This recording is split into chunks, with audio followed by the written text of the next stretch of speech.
Umuarama, Paulo Freire em Umuarama. O núcleo levou ele para lá, 92, 2012 foi impresso o caderninho dessa fala, e ele nos falava o seguinte: é preciso uma politização da educação e da alfabetização. Quer dizer, as professoras são formadas pessimamente nas escolas normais, sucedâneas, e não têm nenhuma noção de classe social, não tem noção nenhuma como é que você pode trabalhar em alfabetização sem ter um mínimo de convivência com a compreensão do fenômeno da linguagem. Não pode. Alfabetização não é ba, bé, bi, bo, bu. É jogar com a linguagem humana. Essas três frases que envolvem a questão fundamental e envolvem também o momento atual. Será que a gente abre para mais umas perguntas já? Eu faço outra fala. Ótimo. Nós estamos acordando aqui na mesa para abrir para mais algumas questões, algumas perguntas, enfim. Daí aí o Geraldo faz uma remarca. Faz uma fala, finalizando o debate. Então, a gente está aberta a palavra.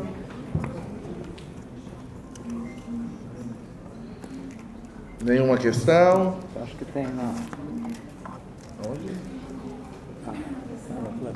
Vem aqui na frente, Regina. Pode falar daí. Pode ser? Fala mais ou menos alto. Quero perguntar para o professor a respeito da mídia. Se no governo Lula e Dilma tivessem mudado essa questão da mídia, talvez de repente construído aí um canal que fosse do governo e que pudesse mostrar todo o trabalho que foi realizado nesses 12 anos, será que a gente teria uma chance diferente hoje? Porque a mídia ela é terrível, todo mundo sabe. Será que a cabeça da sociedade, da população seria um pouco diferente hoje? Não estariam junto com os coxinhas aí repetindo e reproduzindo a mesma coisa dessa bandida, dessa Globo aí? Que é só para o professor refletir a regulamentação, isso da mídia. Seria isso. Obrigado, Regina.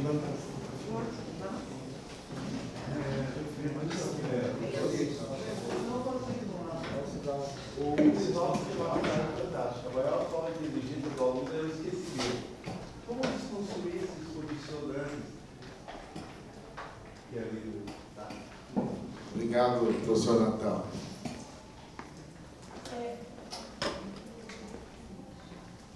Boa noite, eu sou a professora Edna Vitória. Então, eu queria saber, agora assim, quando o senhor estava colocando essas questões aí, eu acho que a gente estava muito carente de ouvir essa questão do chão da escola mesmo. Mas eu sou pedagoga, eu até falei que quando a gente vai falar das pedagogas na escola, porque eu acho que eu me aposentei agora e eu fico pensando na escola com muita saudade dos alunos, da relação, mas o sistema era narrado de tal jeito que a gente tinha que fazer como se fosse clandestinamente os trabalhos, porque vem do sistema era terrível, né? A gente foi fazer. Então a gente era meio clandestino para fazer as questões que não vinha do sistema.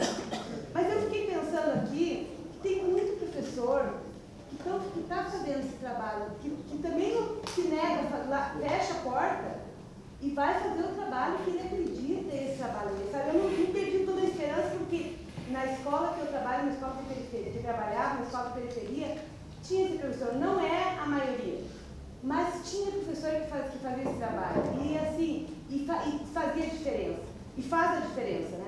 Faz a diferença.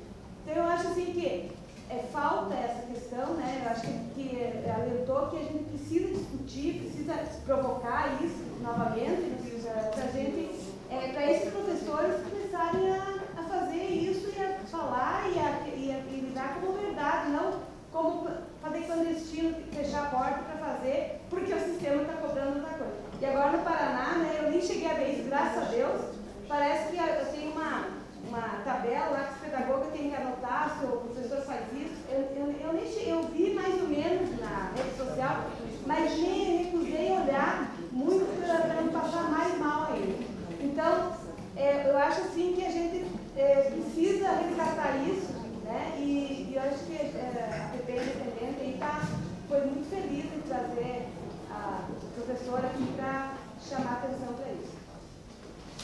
Obrigado, Salete.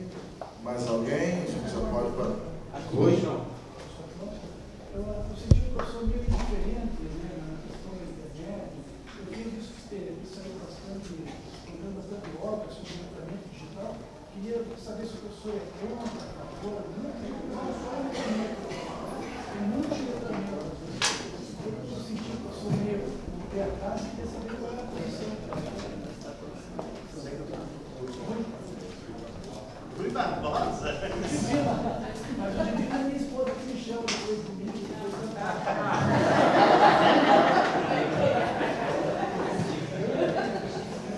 Então não vou te chamar de divino, não, senão eu vou aqui. Obrigado, Rui. Idemar, professor Idemar.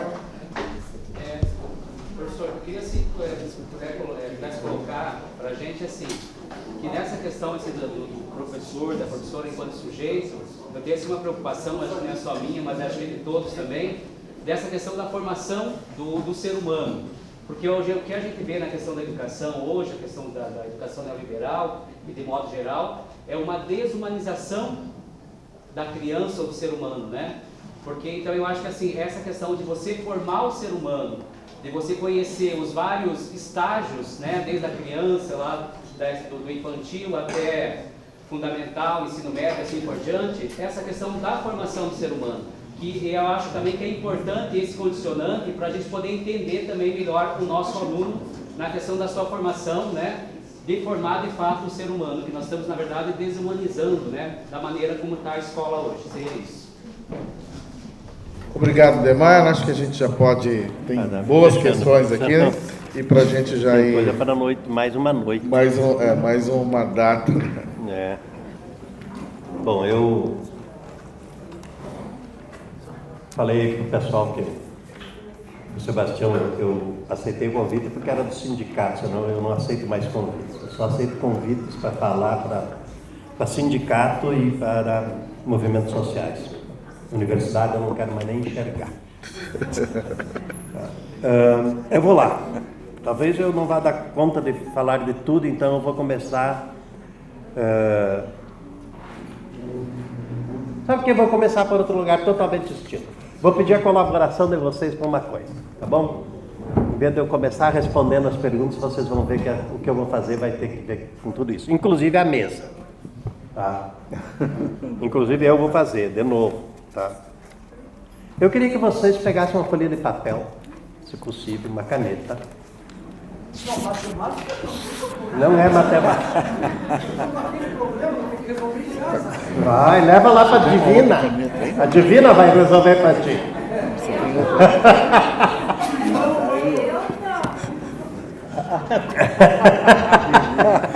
Não te passa o problema, né? Ela é divina. Ok, eu queria que vocês fizessem o seguinte para mim. Divinal. Eu chamo divina.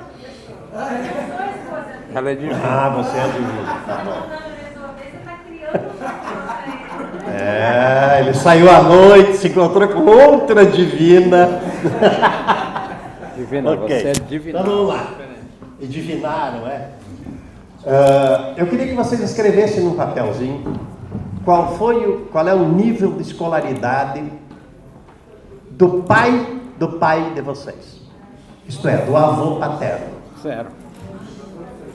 Eu já sei. O teu avô paterno. Até que ano de escola ele estudou? Não estudou.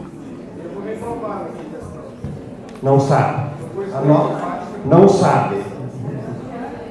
Não sei. Podem fazer isso mentalmente também.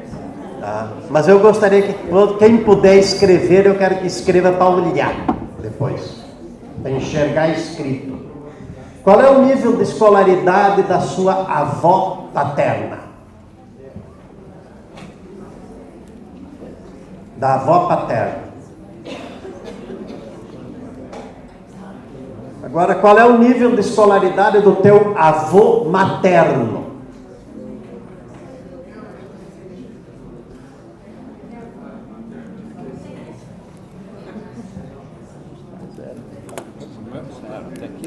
Qual é o nível de escolaridade da tua avó materna?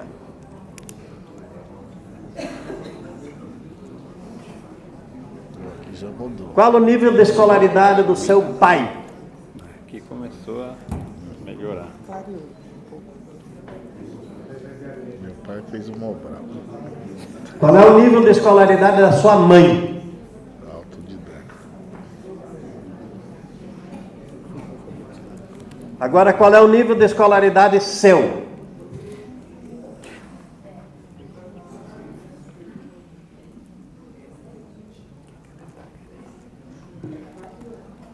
Como é recente nas escolas. Agora olhem para esses dados. Isso é olhar para a vida. Verdade. É isso que eu chamo inverter a flecha. Verdade. Tá, ok? Olhar para a vida, da própria vida. Verdade. Tá. O que vocês podem concluir?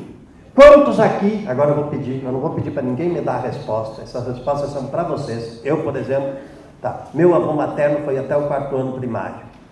Minha avó materna nunca estudou.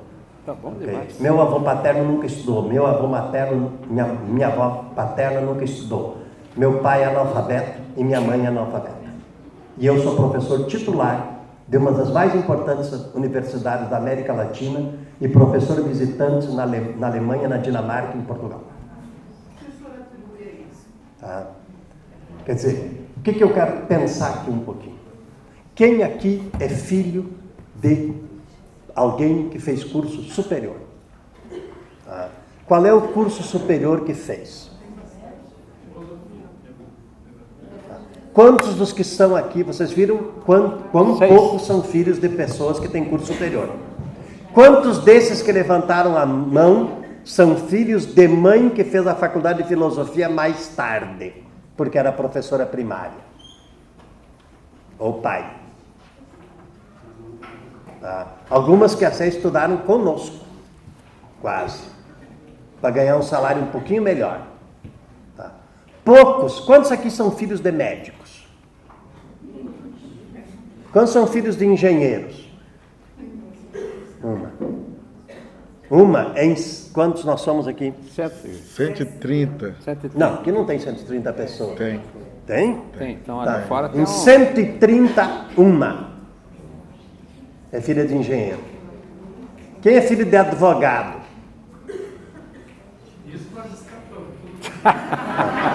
Isso vocês escaparam. Não fala mal do curso de Direito, eu sou formado em Direito, meu primeiro curso superior é Direito. Então vamos lá. Aí, com isso eu quero começar a responder as questões. certo. Ok? Eu quero começar partindo da realidade que vocês têm, conhecem, mas que não tomam consciência. Tá? A nossa profissão, e aí a minha aposta, então eu já estou tentando responder ao Ildemar e a Salete, ok? Os nossos colegas, nós professores, fizemos algo que não existe nada, nós brasileiros, não existe exemplo no mundo inteiro. Tá? Em uma geração, nós pulamos de uma baixa escolaridade dos nossos pais, quando nenhuma escolaridade, a termos pós-graduação. Não é nem curso superior, é pós-graduação. Só esta categoria fez isso. Esses são os professores do Brasil. Tá? Portanto, eu aposto nesses professores. Senão não estaria aqui. Tá? Esses professores conseguiram dar um salto. Tá, ok? De uma baixa escolaridade familiar, tá? Formam-se em curso superior. É bem verdade que nós fizemos os cursos superiores que podíamos, que estavam disponíveis para nós. Eu, por exemplo, fiz o meu curso de letras, tá? E o professor de literatura portuguesa, quando entrou dentro da sala de aula, pediu para eu me retirar da sala, porque ele não ia dar aula de literatura para mim, porque eu sabia mais literatura que ele, porque eu lia mais do que ele. Me lembro, o Sunspa, grande amigo meu, disse: Vanderlei, como é que eu vou dar aula para você? A professora de linguística me fez a mesma coisa, o professor de latim fez a mesma coisa. Quer dizer, que curso de letras eu fiz? O que me foi possível e acessível no interior de Santo Ângelo, no Rio Grande do Sul. Tá? Agora, todos nós demos esse salto. Ora, todo salto cria um gap, um vazio. É este vazio cultural, informacional, que nós temos. E que precisa ser preenchido pelo que um sindicato como o daqui está começando a fazer. Que é a formação continuada, que preenche esses vazios. Okay? Então, o chão da escola pode ser mudado. Okay? E agora eu vou dar um exemplo, Salete. Okay? Há professores que fazem essa diferença e que vêm de nível social, às vezes, muito mais baixo do que os nossos. Eu acabo de ir para a defesa, tá? Uma tese de uma orientanda da Corinta, que eu ajudei a orientar. Corinta é minha mulher, tá? Da Cris, tá? Cristina Campos.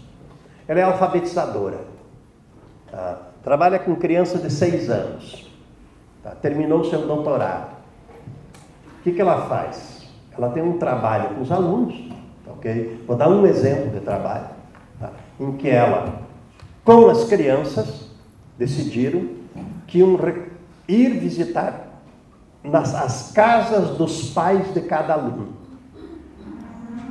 Então, no bairro, ela visitou os pais, viu qual é os pais que aceitaram, e foi à tarde com os 18 alunos durante 1 hora, 2 horas em cada casa.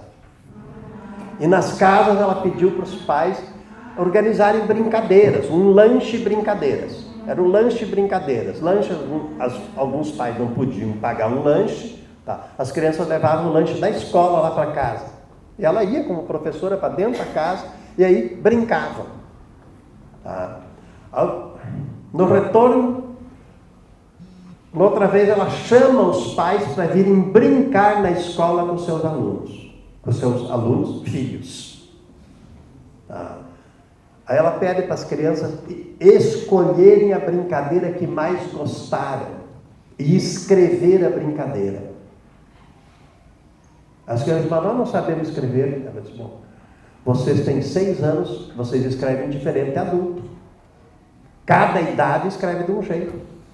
E a partir daí ela começa a alfabetizar. Tá? E os alunos no final do ano publicaram um livro sobre as brincadeiras. O título do livro se chama Que Brincadeira é Essa? Escrito por crianças do 1º ano. Tá? Com uma introdução dela, um prefácio de alguém. Tá? E uma introdução da professora. O professor de artes entrou na brincadeira. Todo mundo ilustrou. E o livro é repartido em 2 partes. A brincadeira que a criança escreveu. Tá ok?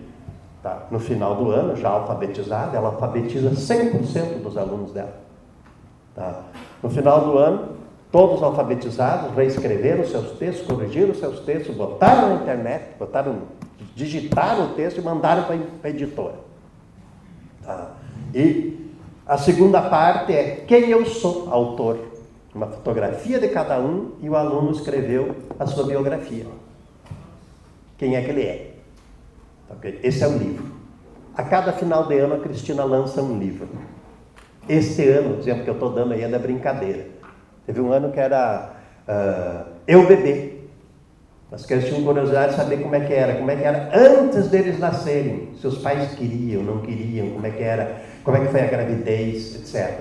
E aí entrou as mães e os pais contando. E eles escreveram a sua história de Eu Bebê. Tá? Que está publicada também. Tá? Na forma de livro. E editar, é por uma editora, inclusive, editado por editora, porque ela faz vaquinha, a gente ajuda, paga a edição. Tá, okay? E as crianças lançam numa livraria no centro da cidade. Quer dizer, então, há trabalhos diferenciados, nós precisamos recorrer a eles, aprender com eles, mas não podemos imitá-los. O trabalho da Cris é da Cris. Não tem como transferir experiência. Experiência é aquilo que me toca, aquilo que mexe comigo, aquilo que me faz. Não pode ser a experiência do outro. A experiência do outro me dá o quê? Conceitos, me dá exemplos, me dá possibilidades de eu construir a minha experiência. Enquanto nós, professores, não construímos a nossa experiência de sermos professores, ok? A escola, não chegaremos ao chão da escola.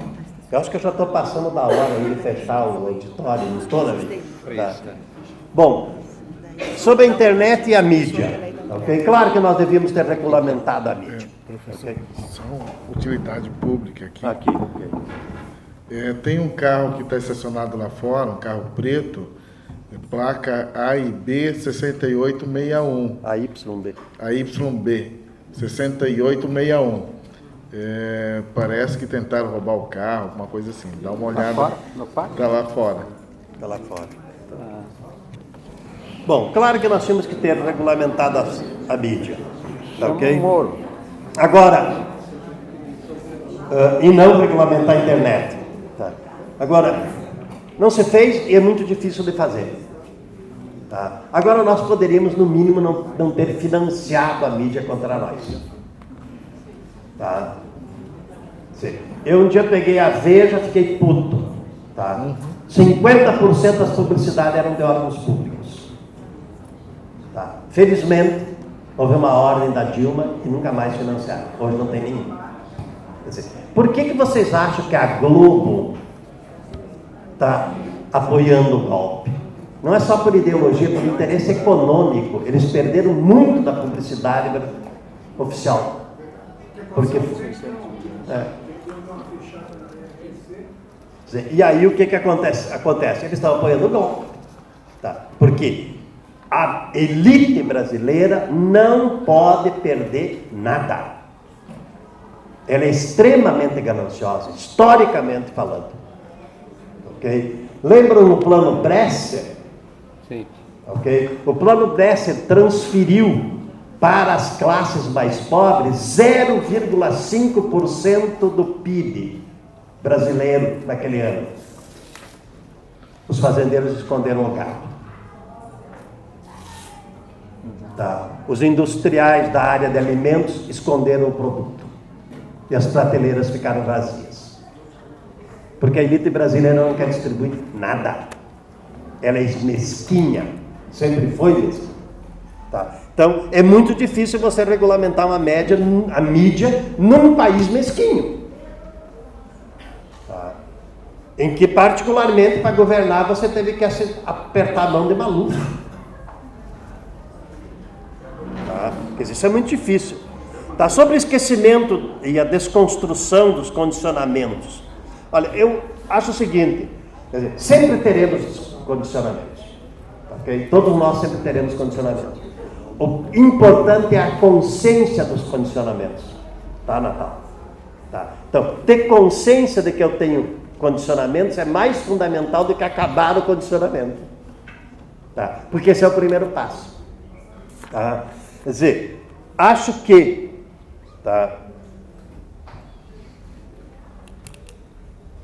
o Idemar, que levanta a questão da formação do sujeito, e aí eu vou fazer um gancho com a questão do Rui, da internet. Quer dizer, a formação humana não é uma formação de informações. A internet, tal como ela está organizada, é de informações. Okay? Eu não sou contra a internet, eu sou contra a internetização da sala de aula. Certo. A internetização da formação. Sim. A internetização do processo de ensino-aprendizagem. Ok? Você veja, eu vou dar só uma experiência. Minha empregada, eu tenho empregada, eu sou pequeno burguês, ok? A Nilda, tá? Nós estamos pagando para ela um curso para ela virar motorista, tá? E eu disse, você pode dormir aqui em casa. Ela não dorme em casa nem nada. Dizer, você dorme aqui em casa, fala lá com o teu filho e com o teu marido, para você dormir algumas noites aqui, para pegar o nosso computador, para você estudar para a prova teórica. Tá? E fazer os testes que estão na internet, à disposição. Aí nos testes, uma hora ela me chama e diz assim, eu não consigo entender essa pergunta. É muito comprida. Como assim muito comprida? Tem 3 linhas, quando eu chego no final dele, a última linha, eu não sei o que estava na primeira.